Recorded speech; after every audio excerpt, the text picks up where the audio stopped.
kemanusiaan terkikis. Di manakah nurani, di manakah kasih? Peradaban di ujung taring, mampukah kita kembali memeluk kemanusiaan yang sejati? Kemunduran peradaban kemanusiaan terkikis. Di manakah nurani, di manakah kasih? Peradaban di ujung taring, mampukah kita kembali memeluk kemanusiaan yang sejati? Sejarah mencatat dari abad ke abad, peradaban maju ke tidak beradaban, susul dunia makin tidak beradab. Peradaban menggemakan hukum dan etika menjadi aturan dalam perang yang membara. Di tengah kepulan asap, batasan ditarik tegas, mana yang boleh, mana yang tidak. Dalam gemuruh perang, aturan dipegang, etika menjadi pedoman harapan di tengah gelap.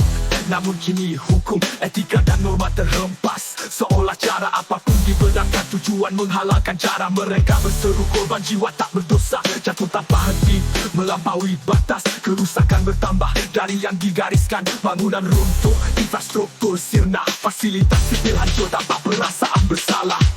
Politisi dan jenderal, apakah kalian kehilangan hati? Apakah kejernihan pikiran tersapu ambisi?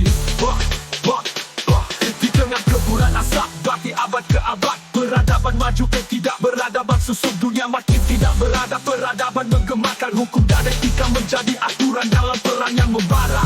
Di tengah kepulan asap, batasan ditarik tegas, mana yang boleh, mana yang tidak. Dalam gemuruh perang, aturan dipegang, etika menjadi pedoman harapan di tengah gelap. Namun kini hukum, etika dan norma terhempas, seolah cara apapun dibenarkan. Tujuan menghalalkan cara mereka berseru, korban jiwa tak berdosa jatuh tanpa henti, melampaui batas. Kerusakan bertambah dari yang digariskan, bangunan runtuh, infrastruktur sirna, fasilitas sipil hancur tanpa perasaan bersalah.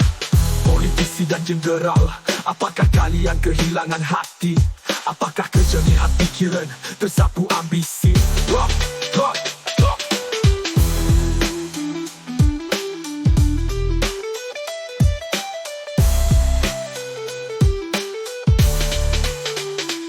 Peradaban kemanusiaan terkikis. Di manakah nurani, di manakah kasih? Peradaban di ujung taring, mampukah kita kembali memeluk kemanusiaan yang sejati?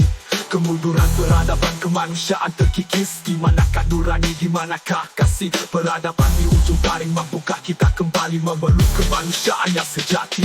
Sejarah mencatat dari abad ke abad, peradaban maju ke tidak beradaban, susul dunia makin tidak beradab. Peradaban menggemakan hukum dan etika menjadi aturan dalam perang yang membara. Di tengah kepulan asap, batasan ditarik tegas, mana yang boleh, mana yang tidak. Dalam gemuruh perang, aturan dipegang, etika menjadi pedoman harapan di tengah gelap.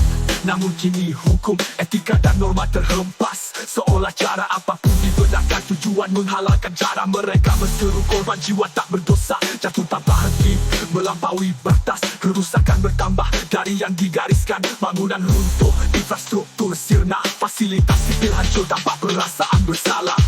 Politisi dan jenderal, apakah kalian kehilangan hati? Apakah kejernihan pikiran tersapu ambisi?